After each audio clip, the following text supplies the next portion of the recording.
Olá, tudo bem com vocês? Que a graça e a paz de nosso Senhor e Salvador Jesus Cristo esteja sobre sua vida, sua casa e sua família. Vamos para mais um vídeo de meditação na Palavra de Deus.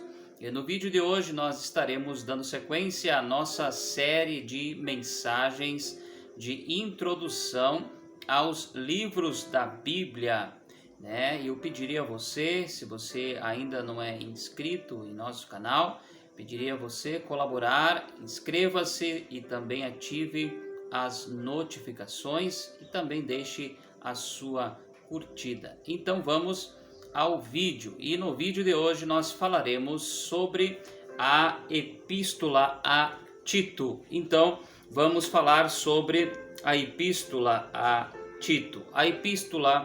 A carta escrita a Tito, ela está localizada no Novo Testamento, logo após a segunda epístola a Timóteo, e esta carta ela é subdividida em 3 capítulos e ela foi escrita aproximadamente por volta do ano 64 depois de Cristo.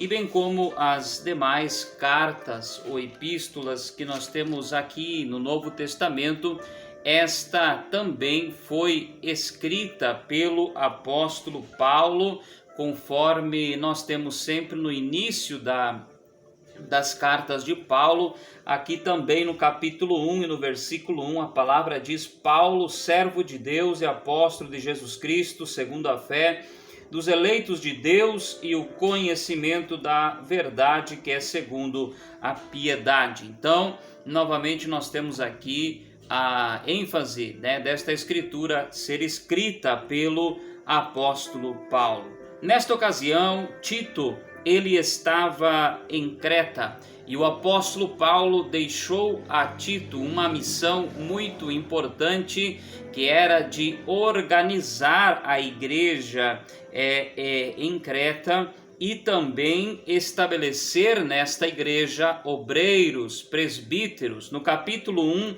e no versículo 5 diz a palavra: por esta causa te deixei em Creta, para que pusesses em boa ordem as coisas que ainda restam, e de cidade em cidade estabelecesses presbíteros, como já te mandei. Então vemos aqui, o apóstolo Paulo diz: eu lhe deixei em Creta, exclusivamente para organizar a igreja. E nós vemos que também Paulo, ele dá a Tito aqui as características que os presbíteros, que os obreiros a qual ele deveria instituir, deveriam ter. E ele diz aqui no capítulo 1 e no versículo 6 e 7, aquele que for, que os presbíteros sejam, aquele que for irrepreensível, marido de uma mulher, que tenha filhos fiéis, que não possam ser acusados de dissolução,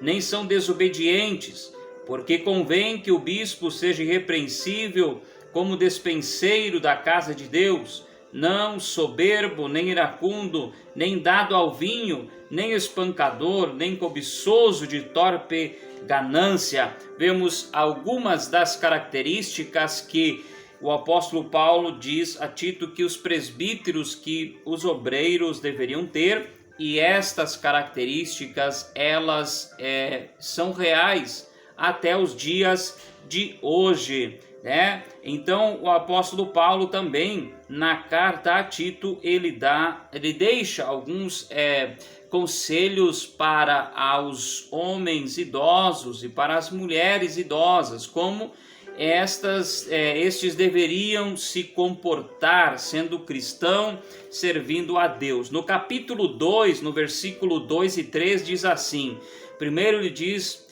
aos velhos, de seus velhos, que sejam sóbrios, graves, prudentes, sãos na fé, no amor e na paciência.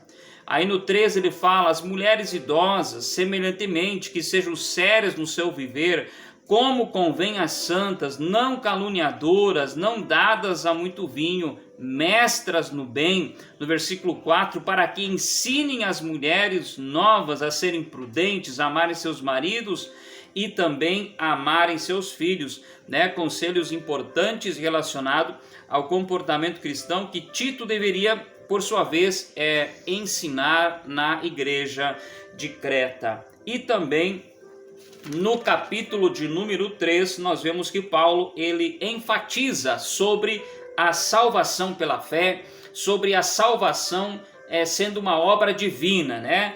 A salvação pela graça e não pelas obras. No capítulo 3, no versículo 4 e 5, diz assim: mas quando apareceu a benignidade e o amor de Deus, nosso Salvador, para com os homens, não pelas obras de justiça que houvéssemos feito, mas segundo a sua misericórdia nos salvou pela lavagem da regeneração e da renovação do Espírito Santo.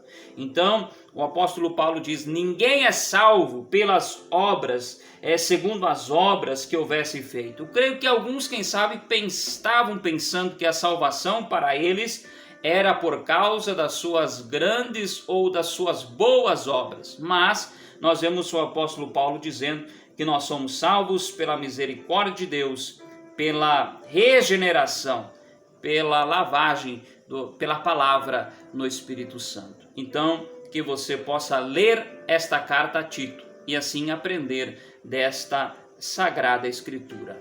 Que Deus te abençoe, abençoe sua casa e sua família, em nome de Jesus.